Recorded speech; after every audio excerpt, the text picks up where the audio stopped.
Hello, my name is Ian Bush, and I am a student at UND.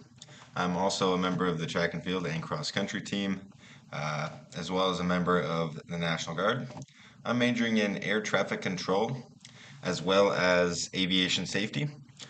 So I originally wanted to do air traffic control, but I needed a second area of study, at least a minor. So I decided I might as well pick up a second major in aviation safety, because it's always good to have a backup. So I thought, why not? So here I am taking some classes on insurance, hazardous material management, and so on and so forth. So I decided to do an article on the type of things that the market's going to be facing. So this is a little bit older, but it's still within that 12-month time frame, about 10 months ago. This was posted in February of 2025, and it just looked at the market compared to late 2024 into early 2025. So there was a lot of changes just in the early part of 2025. We had that major commercial crash in January of 2025. I believe it was something like 68 lives were lost in that crash, and it was the first one since 2006 or 2009, I believe. So for the insurance companies, this is a big thing because that payout was absolutely massive, and they're trying to avoid that because obviously they want to make money. So you want to avoid having big payouts like that. Another one that the article spoke about was the Russia-Ukraine conflict.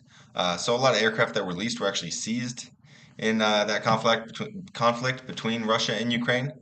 So if you're an insurance company and you have insurance on these aircraft and they get seized, you're basically just down an entire aircraft. So you're having another massive payout. Another thing they want to try to avoid. Inflation, that's kind of been ebbing and flowing. So obviously, if that goes up, their margins are more thin. They're trying to make the most amount of money they can. So if they have razor thin margins, that's really not what they're looking for. The last thing I saw was there was a hull war insurance. There was just a lot of new, smaller competitors, but they're vying for a lot of those spots within the market, and so it's having other insurance companies kind of lower their rates to try to keep up with that, just to try to get them out of the market.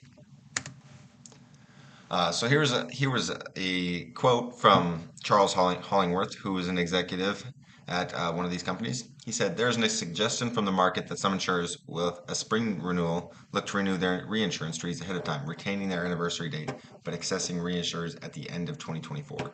So because of all these changes, they're trying to update, and reconfigure their contracts with a lot of these aviation companies and airlines and such, because they may want to increase rates, decrease rates on some things.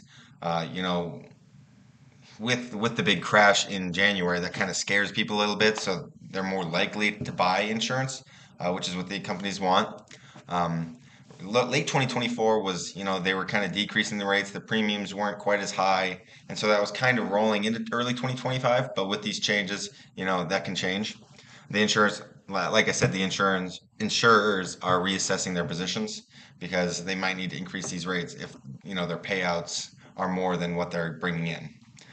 So basically, he just said it's impossible to know where the market will head because of that. And here I have my link to the article that I read, and I'll do the second part, finding a broker, in a separate video. So thanks for listening.